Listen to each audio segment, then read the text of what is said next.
I'm very excited to speak to Mandeep Rai, and she has written this incredible book, The Values Compass. And this book has come out during lockdown and has hit the bestsellers and is recommended by, well, let her tell you herself. How did this come about? What made you write this incredible book?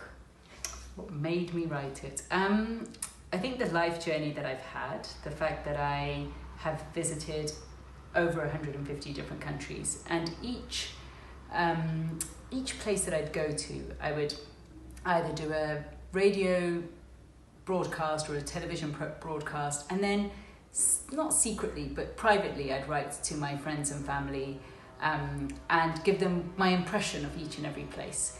And these emails would be forwarded along to, you know, friends of friends of friends, and people would always bounce it back to me and say, one day this should be a book, or make this into a book. And I thought, yes, when I retire, certainly I will do that. And I just thought it would be something I'd do, you know, in later life. And then it wasn't until I fell pregnant, nearly 10 years ago now, and I thought, why am I delaying this? I had this urge to really give all this wisdom from around the world to my child. 150 countries. Yes, well, I thought 101 sounded better. Go for it, 150 is good.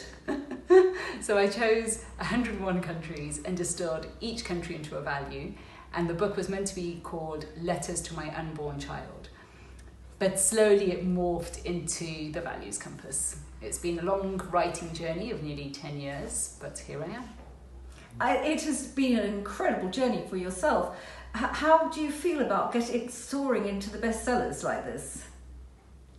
I'm speechless. I'm I'm rarely speechless, but I'm genuinely speechless and very, very grateful. And it's also done very, very well in America. Yes, it came out on the 7th of January, and then we launched it at the World Economic Forum at Davos on the 22nd of January in Europe.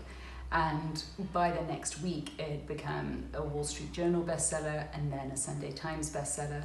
And so now it's deemed as an international bestseller because it's hit bestseller lists in different territories and different markets. And it's been translated into several languages.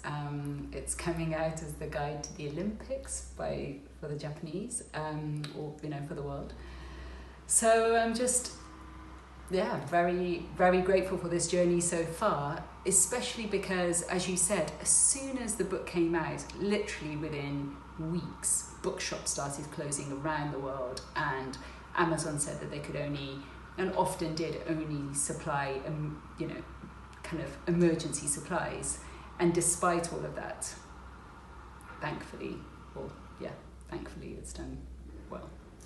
Do you think that the subject matter is what is catching people at this time? We've got people who are in the middle of a crisis. It's also a travel book because you can see it on so many levels. This is a multi-level book.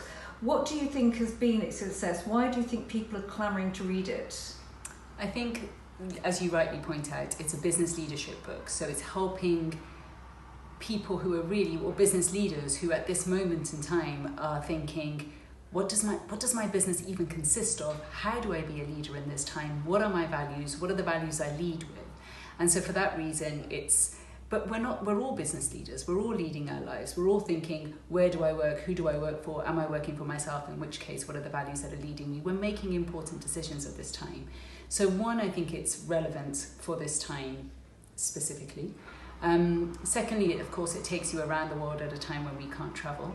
Thirdly, it helps you do your thinking right on the upfront, as in you do your analysis and then it's easier to make decisions. It's not by coincidence that the Dalai Lama has written that this book helps you lead a more successful, fulfilling and happy life. And I think that's because once you've thought about your values, then whether you're making minor decisions about how you spend your morning, which then accumulate into bigger decisions in terms of how your day, week, month, year looks like, or whether you're making bigger decisions as to where you live, where you work, who you marry, all of these decisions, in fact, all decisions are based on our values. We just haven't really thought about it or articulated it as such, and the book helps you do just that. Also, it can be seen as a travel book. You've got everybody having staycations at the moment, but you're taking them to all different countries all over the world. How do you think that makes people feel? What do you think that gives to people? Freedom, creativity, inspiration, and it's very cost effective to travel the world from your armchair.